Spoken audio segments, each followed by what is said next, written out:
प्यार तो होना ही था।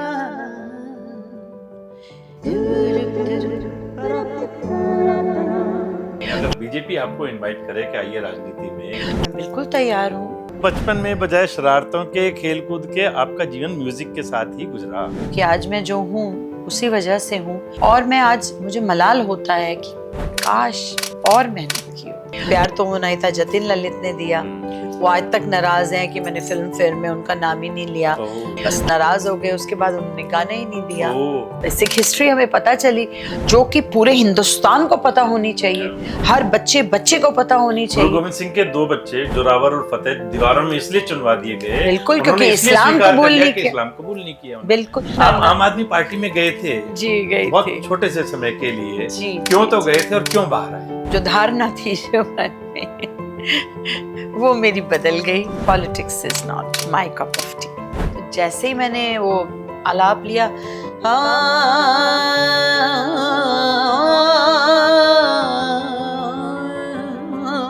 जैसे ही मैंने मतलब अभी आलाप शुरू ही किया तो लोगों ने तालियां मारी और जो उछले और सीटियां और क्या कुछ।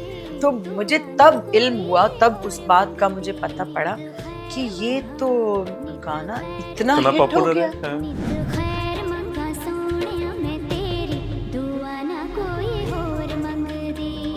आपने काफी म्यूजिक डायरेक्टर्स के साथ में काम किया और सारे बड़े बड़े म्यूजिक डायरेक्टर कहीं ना कहीं आपके साथ जुड़े रहे हैं। कैसा अनुभव रहा और कौन सा म्यूजिक डायरेक्टर आपको सबसे ज्यादा प्रिय लगा? उसमें लता जी, आशा जी का एक झलक, क्योंकि बहुत लोग कहते थे कि उनकी झलक हमें लगती है जब आप गाती हैं। तो कई लोग तो ऐसा भी कहते थे कि मतलब आपको हम देखते हैं तो हमें नूरजहां याद आती है। ऑटो ट्यून और एआई का जमाना है, आपको क्या लगता है कि म्यूजिक इंडस्ट्री से किस तरह प्रभावित हो रही है? ये तो बात इतनी मतलब मुझे तो इसलिए तंग करती है क्योंकि जब हम तो तानपुरे से गाने वाले लोग हैं। रब कोलो हो नित खैर मंगा तेरे दम दी, बाज सजण लजपाल तेरे हो मैं को जिया केड़े कम दी। नमस्कार दोस्तों, आज हमारे साथ एक ऐसी शख्सियत मौजूद हैं जिन्होंने म्यूजिक को सिर्फ गाया नहीं बल्कि जिया है। एक ऐसी सिंगर जिन्होंने संगीत को इबादत बनाया, एक ऐसी आवाज जिसने सुरों में रूह भर दी। प्यार तो होना ही था से लेकर मेरा पिया घर आया तक हर गीत में जिनकी पहचान है। वो सिर्फ एक बेहतरीन सिंगर नहीं है बल्कि कई सिंगर्स की रोल मॉडल भी हैं, जिनकी आवाज में सूफियाना जज्बा और शास्त्रीय गहराई का अद्भुत संगम है। एक ऐसी सिंगर जिनकी आवाज सुनते ही दिल कह उठता है, वाह, यही तो है असली सूफी रूह की आवाज। सरकार ने उनके योगदान को देखकर 2025 में पद्मश्री से सम्मानित किया। स्वागत है एक मुलाकात जरूरी है सनम, तेरे प्यार में मर जावा, दूल्हे का सेहरा सुहाना लगता है, अखियों से गोली मारे, जुगनी जुगनी, जुदाई जुदाई, नच बलिए, रब्बा मेहर कर और ना जाने कितनी ही सुपरहिट गीतों से अपने सुरों का जादू बिखेरने वाली पद्मश्री डॉक्टर जसविंदर नरूला जी। जसविंदर जी, आपका बहुत बहुत स्वागत है। आपकी म्यूजिकल जर्नी बहुत लंबी रही है, हम उस पर आपसे चर्चा करेंगे। लेकिन सबसे पहले हम जानना चाहेंगे, जब आपको पद्मश्री अवार्ड मिला कैसा लगा?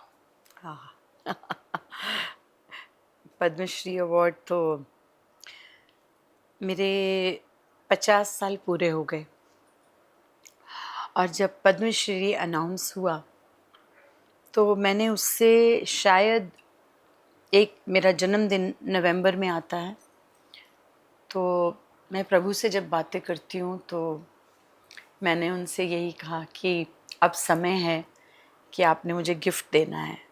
ये मेरा इम्पॉर्टेंट ईयर है, मेरे 50 साल मेरे करियर के पूरे हो रहे हैं। तो प्रभु ने कहा तथास्तु। वाह, क्या बात है, क्या सुंदर प्रार्थना आपने की और प्रभु ने तुरंत सुन भी लिया। और तुरंत सुन लिया उसने। बहुत सुंदर। और बस कितना रोमांचक क्षण रहा होगा वो। जी जी, बहुत प्यारा, बहुत ही खूबसूरत। कभी भूल नहीं पाऊंगी ऐसे ऐसे जो मुझे ईश्वर ने जो गिफ्ट दिए हैं, जब फिल्म फेयर मिला था हाँ, हाँ, तब उस वक्त क्या हुआ था, हाँ, हाँ, हाँ, फिर जब मैंने डॉक्टरेट की डिग्री ली हाँ, हाँ। तब क्या हुआ, उसके बाद ये ये तो मिलना, सबसे अद्भुत पल रहा ये होगा तो आपके जीवन का। डेफिनेटली हाँ। इसको तो यू लुक फॉरवर्ड टू। आपने पिता का जिक्र किया तो जी उससे मुझे याद आ रहा है कि आप जब आपके पिता की आवाज़ नहीं रही थी तो आप ही उनका एक तरह से प्रतिबिंब बन गई थी, और आपने कहा कि एक तरह से मैं उनकी याद में ही गा रही हूँ, और आपने अपना ये अवार्ड भी उन्हें ही समर्पित जी किया। जी, वो आपके गुरु भी रहे और आपने अपनी म्यूजिक की मेरे कह सकते मेंटोर, हैं मेरे सब कुछ, प्रथम शिक्षा उन्हीं से ली। बिल्कुल मेरे पिता मेरे मेरे गाइड थे बहुत बड़े, उनकी वजह से मैंने संगीत को आगे मैं समझ पाई, सीख पाई, कर पाई। बचपन में बजाय शरारतों के, खेलकूद के, आपका जीवन म्यूजिक के साथ ही गुजरा। मेरे डैडी मम्मी मुझे कहते थे, और वो तो हमेशा मतलब खैर उन्होंने तो हमेशा मेहनत की तरफ ही मुझे लगाया, और अच्छी बात है क्योंकि आज मैं जो हूँ उसी वजह से हूँ। और मैं आज मुझे मलाल होता है कि काश और मेहनत की होती। ये एक ये एक अभी भी है, क्योंकि तभी मैं आज भी बैठ के कोशिश करती हूँ। आप मेरे हस्बैंड से पूछिए कि मेरा 12 बजे तक तो मौन होता है, उसके बाद फिर मैं रियाज अच्छा, पे 12 बैठती बजे हूँ। तक आप मौन रखती हैं? भले मैं 6 बजे उठूँ, 5 उठूँ, 8 उठूँ, 9 उठूँ, जितने बजे भी उठूँ। कई बार थक जाती हूँ ना, रात को लेट हो जाता है, तो कई बार लेट भी उठती हूँ, लेकिन मौन होता है मेरा। बस वो मौन पूरा करके फिर मैं अपना जो भी खाना होता है वो खाती हूँ। तब तक नमक भी नहीं खाती, कुछ नहीं खाती। तो सब वो करके फिर उसके बाद मैं अपना दिन स्टार्ट करती हूँ। पूजा वगैरह ख़त्म करने के बाद मेरा रियाज। जिस मुकाम को आपने हासिल किया है उसमें आपके इस जन्म की मेहनत, गुरुओं का आशीर्वाद, पिता की मेहनत और वो सब है, प्लस पिछले इस जन्म का प्रारब्ध। वो पिछले जन्म का जो प्रारब्ध का जो था, वो इस जन्म का जो प्रारब्ध है, तभी तो ऐसा पिता मिला। नहीं तो कोई और भी तो मिल सकता था जो कहता नहीं नहीं स्कूल जाओ, बस काम करो और खत्म, ये काम नहीं करना। ऐसा भी तो पिता मिल सकता था। ऐसे ही पिता क्यों मिले जिन्होंने मेरे साथ लग के मेहनत करवाई। आपने अपना बचपन संगीत में एक तरह से जिया और आपके पिता ने भी आपको उस तरह से ढाला जी संगीत में। तो उस समय आप ज़्यादातर शब्द वगैरह गाते थे, कीर्तन में जाते थे और गुरुद्वारे में आप अरदास वगैरह के लिए जाते थे। जी आपके पिता आपको साथ लेकर जाते थे और वहीं से ही आपकी एक तरह से म्यूज़िक की टीचिंग शुरू हुई। जी। तो आपने उस समय में कभी कल्पना की थी कि आप इस मुकाम पर पहुंचेंगी और किसी दिन गृह मंत्रालय से आपको फ़ोन आएगा, पद्मश्री के लिए आपको इनवाइट किया जाएगा और आप अपने आप में एक ब्रांड बन जाएंगी? अरे ऐसा है कि सोचा तो कुछ भी नहीं था, ये भी नहीं सोचा था कि जसपिंदर सिंगर बनेगी। लेकिन जो हमारे कहते हैं ना, हुक्म अंदर सबको बाहर हुक्म ना कोई, जो उसका हुक्म जब होता है तो उसके ही हिसाब से चीज़ें होती हैं। तो वो हुक्म था उसका कि ये इस परिवार में पैदा होना है जहाँ ये इतना बड़ा म्यूज़िक डायरेक्टर, एक लेजेंडरी म्यूज़िक डायरेक्टर की बेटी बन के आना है, उनकी आवाज़ बन के आना है, उनके जो ख्वाब थे वो पूरे करने हैं, वो सपने जो वो चाहते थे अपनी आवाज़ से पूरा करना, वो मुझसे वो उनके सपने पूरे होंगे। तो इसीलिए मैं शायद उनके घर में उनकी बेटी बन के आई। जसपिंदर जी, आप 350 से ज़्यादा फिल्मों में काम कर चुके हैं जी और शायद 30-35 हज़ार गाने भी आपके रिकॉर्ड हो चुके हैं। कितना बड़ा आपने एक मंजिल तय की है। जी। तो शुरुआती दिनों में आपने संघर्ष भी बहुत किया होगा। कुछ घटनाएं, कुछ ऐसे इंसिडेंट आप बताना चाहेंगे? देखिए, पहले दिन जिस दिन मेरे माता पिता को पता पड़ा कि मैं गा सकती हूँ और मेरे अंदर जैसा टैलेंट ईश्वर ने भरा है, तो वो दिन एक मेरे लिए मतलब मेरे डैडी के लिए तो, मम्मी के लिए तो शॉकिंग था, और मेरे लिए तो कैजुअल था, क्योंकि ऐसी उम्र थी कि ये सब पता ही नहीं था कि ये क्या हो रहा है। बस सिर्फ देखे जा रही थी डैडी मम्मी को, और आंखें भरी हुई थी उनकी, और डैडी ने चिपटा लिया, प्यार किया, और माँ से कहा कि मैं तो सरस्वती से एक बच्चा मांग रहा था, ये तो सरस्वती खुद आ गई। वाह। ये पिताजी के वर्ड्स थे। निकला। आप सूफी संगीत भी गाती हैं, रूहानियत की तरफ भी हैं और क्लासिकल म्यूजिक भी है। जी, कैसे बैलेंस बनाते हैं दोनों को? देखिए क्लासिकल तो हमारा बेस है, वो तो हमें सीखना ज़रूरी है हमारे लिए। और जहाँ तक बात रही रूहानियत की, तो वो रूह की बात है, वो आत्मा की बात है। तो हम सब सोल्स हैं ना, आए हैं, तो हर आत्मा की अपनी जर्नी है। तो मैं रूहानियत लेकर आई हूँ साथ। तो ये कमाल की बात तो ये मैं शेयर कर रही हूँ आपसे कि पहला गाना जो गाया, पिताजी को जो सुनाया, वो भी सूफ़ी। पहला गाना जो रिकॉर्ड हुआ, वो भी सूफ़ी। फिर जीवन के जब जब मेरे पड़ाव शुरू हुए हैं, वो सूफ़ी से ही शुरू हुए हैं, मतलब रिलीजियस से, डिवोशनल से ही शुरू हुए हैं। कम से कम 16, 17, 18 साल मैंने जागरण और चौकियाँ की हैं। दिल्ली में, पंजाब में, खासतौर से हिंदी भाषी क्षेत्र में हम कह सकते हैं, आप घर घर में एक नाम है। और कई परिवारों में मैंने देखा सवेरे के समय शब्द कीर्तन से जहाँ शुरुआत होती है वहाँ पर आपका म्यूजिक बज रहा जी, होता है। एक टाइम पे कुछ चैनल्स पे तो मेरे ही आवाज़ से, वो आज भी शायद मेरी ही आवाज़ से वो चैनल की शुरुआत होती है। उनका जो शुरुआत का जो लोगो है, वो जब आता है तो वो मेरी ही आवाज़ है। तो वो बहुत लोग मुझे बताते हैं कि अरे सुबह सुबह हमारा मन खुश हो जाता है आपकी आवाज़ सुन के, जब आपकी आवाज़ आती है। आपने शब्द कीर्तन से शुरुआत की और सूफी म्यूजिक से शुरुआत की, फिर जी। आपका बॉलीवुड में कैसे जाना हुआ, कैसे फिल्मी सफर कैसे शुरू हुआ आपका? गाती तो मैं सब कुछ ही थी, बट ये था कि दिल्ली में ज़्यादा तो गुरबानी के ही प्रोग्राम होते थे। और मैं शादी ब्याह के प्रोग्राम ज़्यादा करती नहीं थी, मुझे शौक़ नहीं था। गज़लें गाती थी, और गज़लों का मुझे ये था कि वहाँ क्योंकि माहौल थोड़ा डिफरेंट होता है, तो इसलिए मुझे ऐसा माहौल चाहिए था जहाँ सिर्फ सुनने वाले बैठे हों, कोई खाने पीने का कार्यक्रम ना हो। वो मुझे पसंद नहीं था। तो ये मेरे बचपन से मेरा ये ऐसा मेरा एक मेंटल सेटअप था।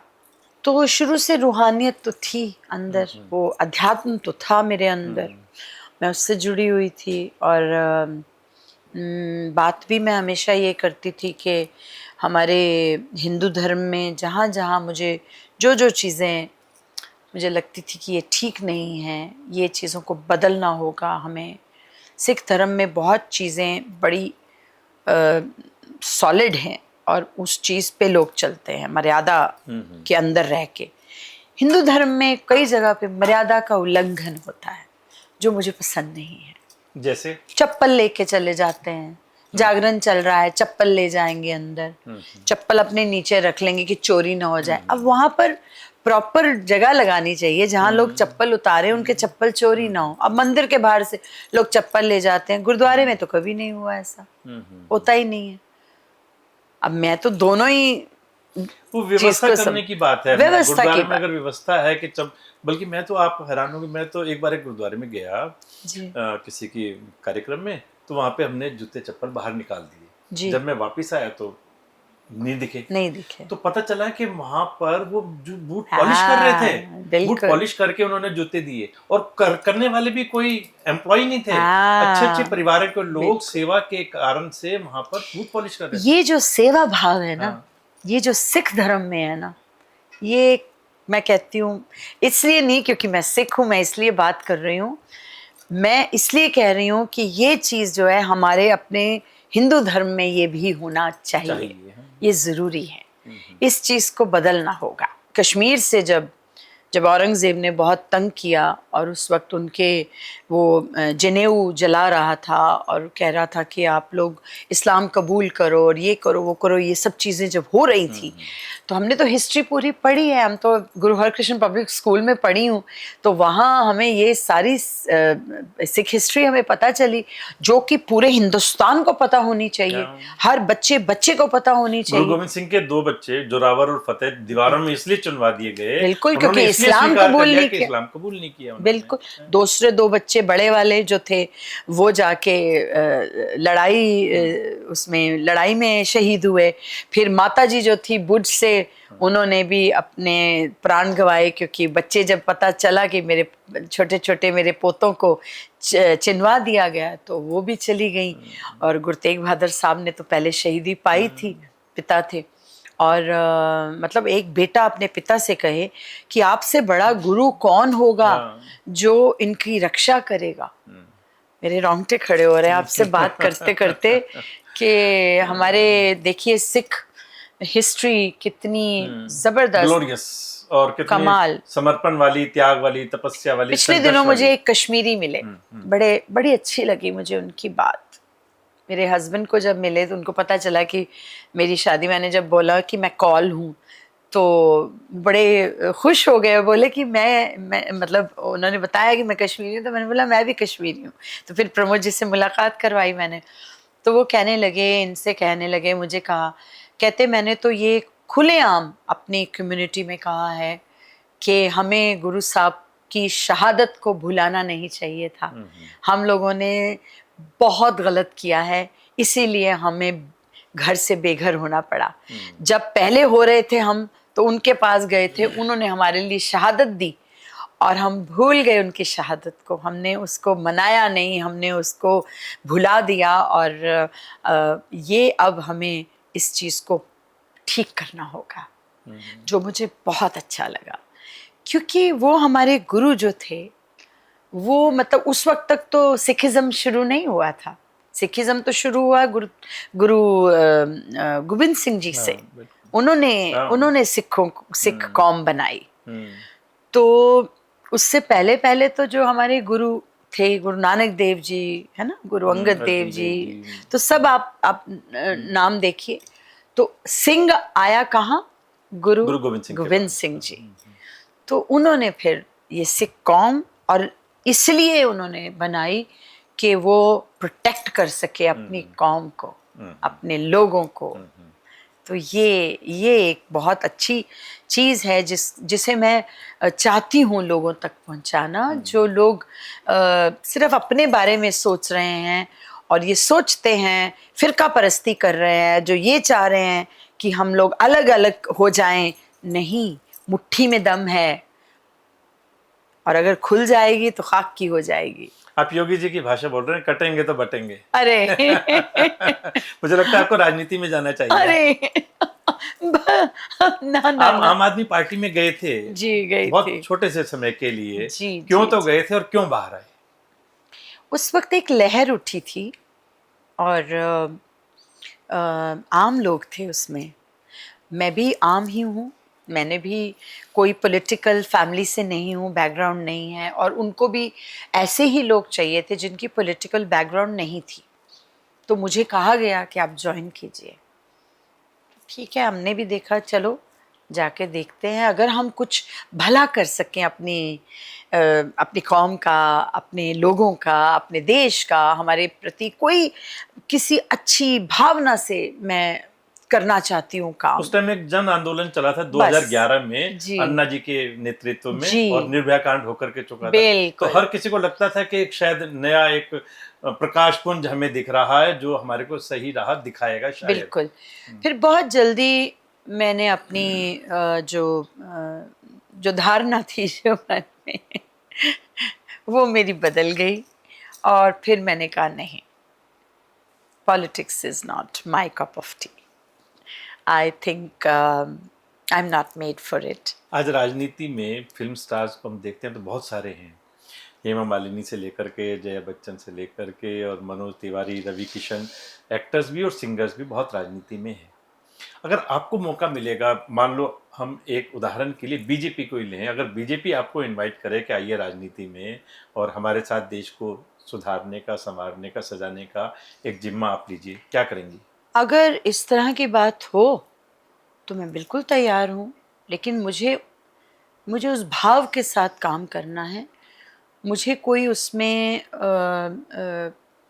मतलब चालाकी और मक्कारी और वो सब चीज़ों को अलहदा रख के, एक तरफ रख के, अगर कोई अपने पूर्णतः अपनी आत्मा अपने दिल से ये निश्चय करके कि मुझे अपने देश का भला करना है, अगर इस तरह का हो तो मैं बिल्कुल तैयार हूँ, पूरी तरह 100% तैयार हूँ।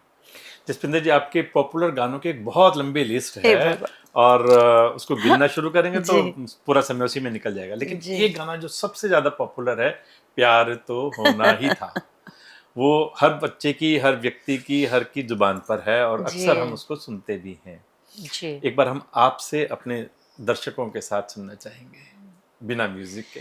ला ला ला दा रा रा रा, प्यार तो होना ही था, धुरुप धुरुप तेरा तारा तारा, धररी रा रा रा रा री रा रा रा, प्यार तो होना ही था, प्यार तो होना ही था।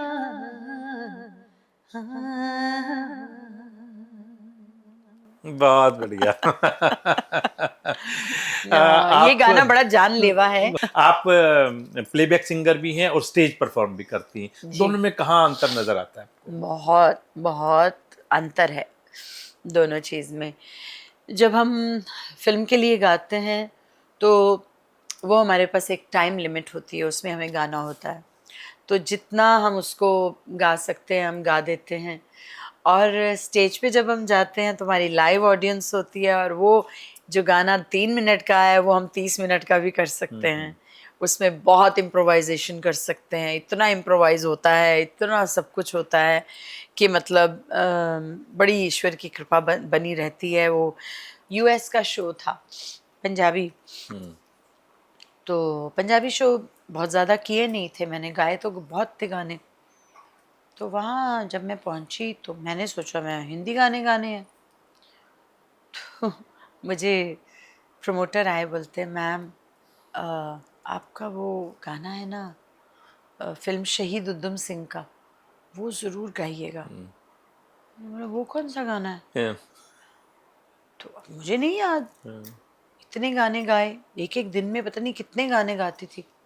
तो उसने बोला अच्छा मैं आपको गाना सुनाता हूँ। गाना सुनाया, मैंने कहा ये गाना? हाँ ये गाना तो आपने ज़रूर गाना है। अब मुझे नहीं पता कि ये गाना जैसे प्यार तो होना ही था हिट हाँ। हुआ, वैसे ही ये गाना हिट हुआ अच्छा। पंजाब में और फॉरेन में। जैसे ही मैंने उसका आलाप लिया, जैसे शुरू होता है, पहली बार गाया, अच्छा। रिकॉर्डिंग में गाया था और ये पहली बार यूएस में कहीं गाया। हाँ। तो जैसे ही मैंने वो आलाप लिया,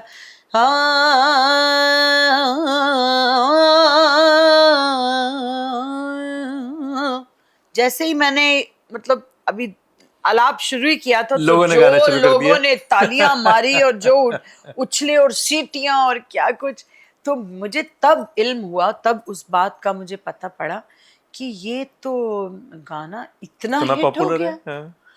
और फिर जब आपको याद है उस होर गाने की अगली की दो? मंगना मैं रब कोलो, हो नित खैर मंगा तेरे दम दी, बाज सजण लजपाल तेरे, हो मैं को जिया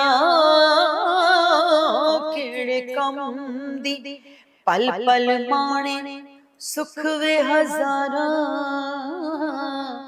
घड़ी वेखे न कोई अलम दी, बदर हमेशा मौला रखे, टोला ते नजर करम दी, हो अज रल के गुजारांगे रात के, अल्लाह करे दिन न चढ़े, वे अल्लाह करे दिन न चढ़े, आए बुलियां ते हसे लगी अग दोवे पासे, आए बुलियां ते हस लगी अग दोवे पासे साथ तिखियां ने कीती बरसात के अल्लाह करे वे अल्लाह करे दिन ना छड़े वे अल्लाह करे दिन ना छड़े। बहुत सुंदर। आपने काफी म्यूजिक डायरेक्टर्स के साथ में काम किया और सारे बड़े बड़े म्यूजिक डायरेक्टर कहीं ना जी। कहीं आपके साथ जुड़े रहे हैं। जी। कैसा अनुभव रहा और कौन सा म्यूजिक डायरेक्टर आपको सबसे ज्यादा प्रिय लगा? सभी बहुत अच्छे थे, सबने बहुत प्यार दिया, सबने जसपिंदर की कलाकारी को बहुत बहुत कहते हैं ना जैसे कह लीजिए कि उस पर ट्रस्ट किया। कोई भी थे, भले वो वीजू भाई हों जिन्होंने सबसे पहला गाना दिया, भले वो आनंद मिलिंद हों जिन्होंने मुझे बहुत बहुत काम दिया जब मुझे काम की ज़रूरत थी। मैं नई नई बॉम्बे गई थी और उसके बाद नदीम श्रवण ने गाना दिया जो सबसे पहला रिलीज़ हुआ, जुदाई फिल्म।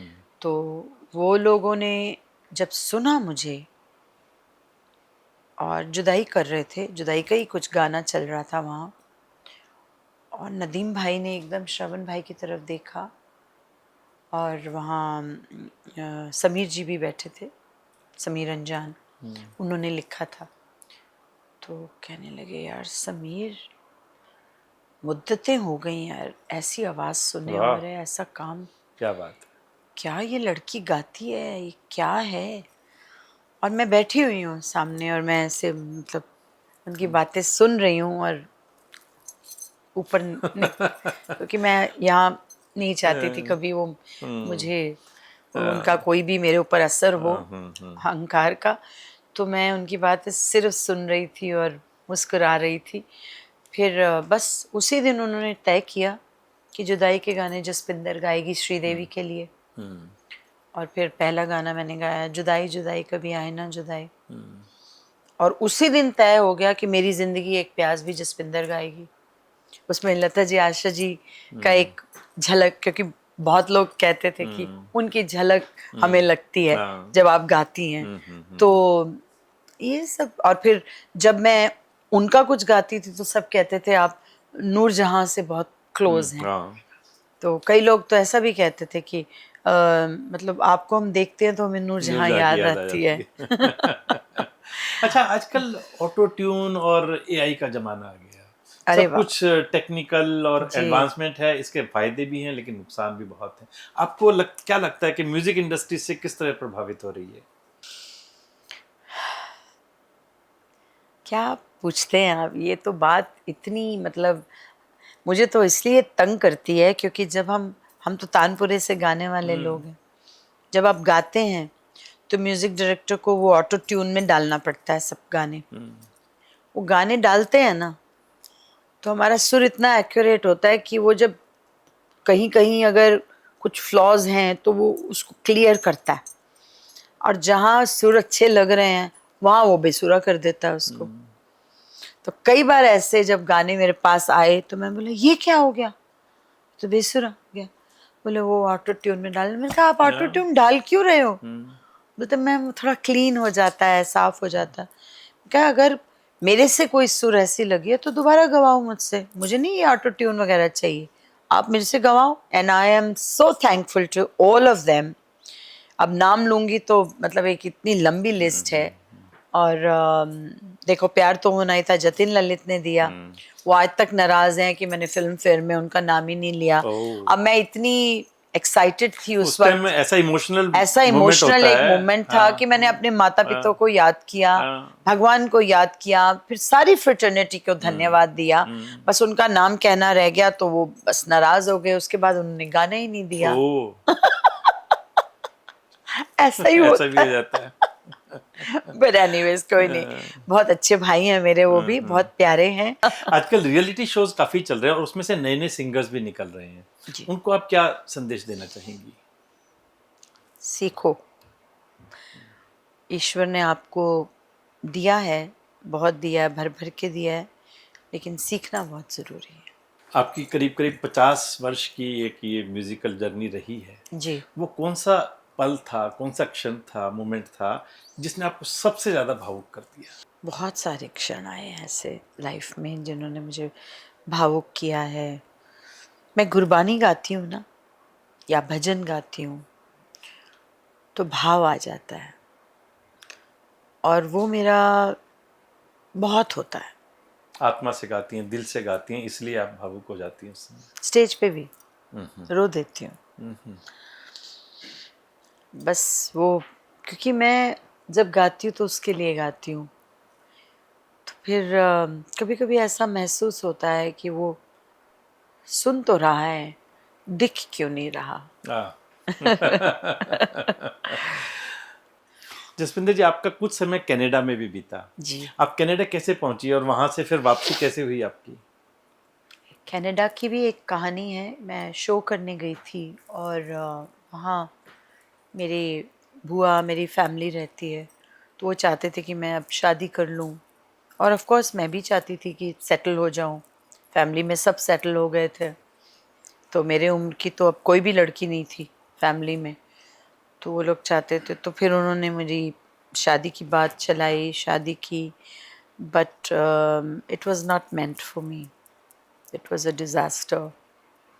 और जो भी था, ईश्वर उनको जहाँ हैं वहाँ वो खुश रहें, लेकिन बस त्रास पाया मैंने, और वो त्रास की वजह से मैं फिर वहाँ से फिर उनको धन्यवाद दे के निकल आई।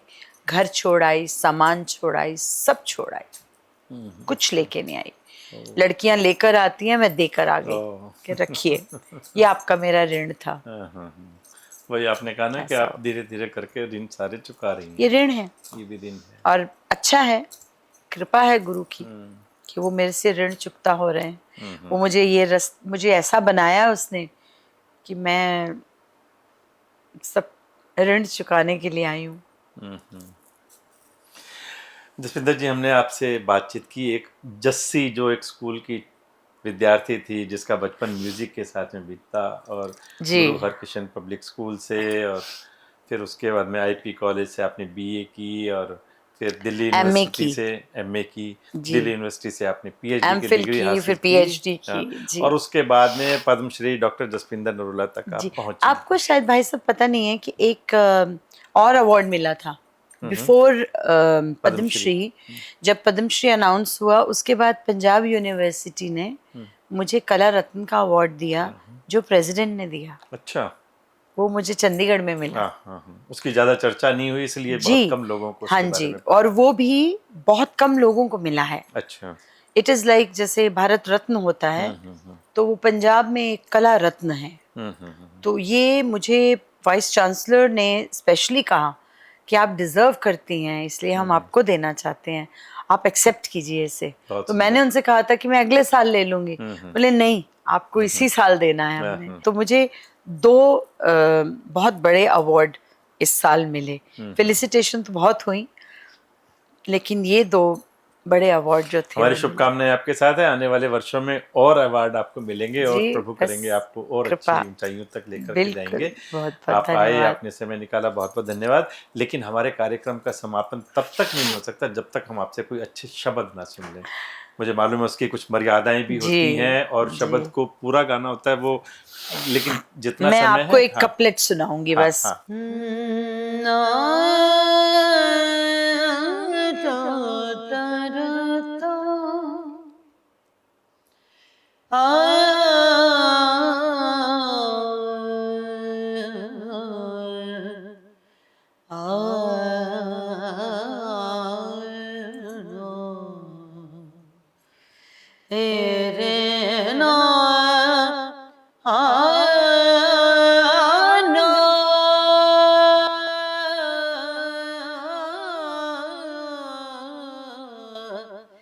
हे रब है, सस है करुणा निध, हे रब है, सस है करुणा निध, मेरी अबे बिनती सुन लीजिए मेरी अबे बिनती सुन लीजिए हे रब है सस है करना निध हे रब है सस है।